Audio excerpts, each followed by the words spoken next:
为着要刺激国片的票房，文化部宣布文化成人礼金，若是用350点的文化币来看国片，政府阁加送你100点，就是要来鼓励少年人会当加入电影院园，用行动来支持台湾的电影。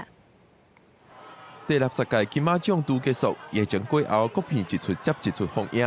根据文化部的统计，今年疫情过后，咱国片的票房已经超过11亿，毋但比疫情期间悬，也比疫情进前2019年的7.02亿搁较悬。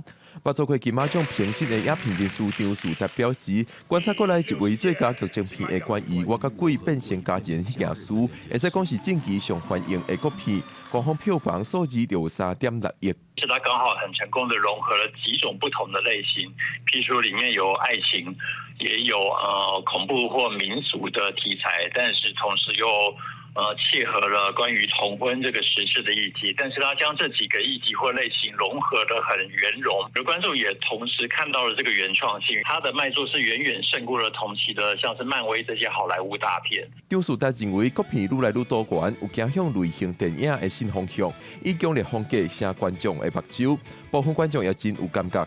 恐怖片吧，因为我觉得台湾的恐怖片有比较发展起来一点。你说咒吗？那个咒？对咒，我觉得很好看。为了继续刺激国片的票房，文化部也宣布，9月中推出的文化成人礼金，现主是要加码，看国片使用文化币350点以上，就送100点的回归。